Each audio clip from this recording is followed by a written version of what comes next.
So yan guys, may binebenta nga po pala dito si sir na mga tricycle.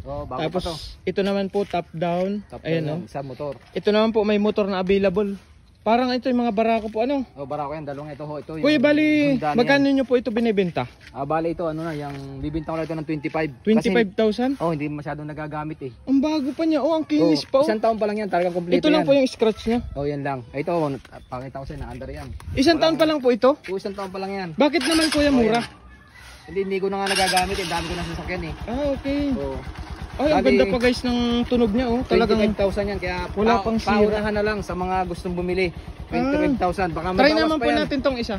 Ayun, patay mo na yan. Kung halimbawa kuya, ito sa 25,000 may tumawad pa.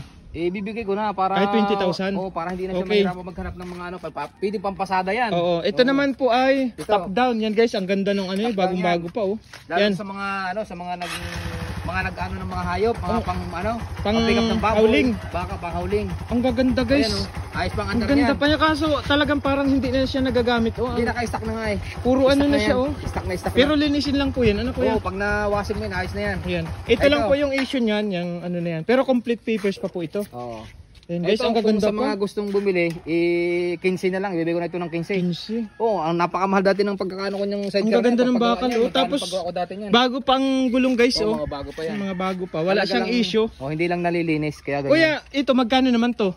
Yan, ibibigay ko na ng 15. Kung pag may tumawad, ibibigay ko na rin. 10? Hanggang 10. Ganun. Grabing mura na pala nito guys. Paunahan na lang guys sa gusto nitong bumili. Ito parang bet ko to siya. Parang bet ko ito. Bibilhin ko na to kuya. Magkano bang presyo nito? Ito 5,000 na lang. 5,000 na lang yan. 5,000 na lang yan. Hindi na ako kuya tatawad kasi ang mura na yan Tsaka parang bagong-bago pa siya. Saka kung bibigyan ang ganda ng tunog. Patry nga po ng tunog niyan. Pang-gasolina. Ay, may pang gasolina po yan. Patry nga po isang tunog pa. Ito. Guys, ang ganda ng ano niya. Ang linis pa niya. Yan Pero ito naman, linisin lang yan. Linis na lang naman yan.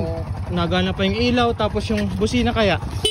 Ay, ayos pa, goods na po. Ito pati yung mga restaurant yan, hindi pa yan. Hindi man po yan, hindi expert yan, hindi pa po yan nababaak lahat na yan. Ay, hindi pa, wala pa. Wala pang baak yan? Wala pa yan, napakatibay pa talaga. Kuya, ilang taon na ba tong na-stock? Ano lang yan, mga ilang buwan, hindi taon. Buwan lang ito. Mga 4.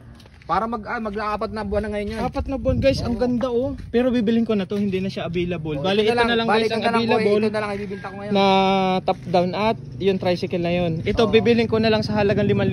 Tapos yan, may yung pinakapabili niyan. Ayos na yan. Ayos na po, pwede na ipal. Dito pisil na yan. Okay. Kuya, bali hindi na ako tatawa dito. Bibigyan nyo na ako ng gas. Pang gasolina. Ito bali ito 15. Ito 25 sa mga gustong bumili. Mag-ano na lang kayo, yung PM na lang kayo.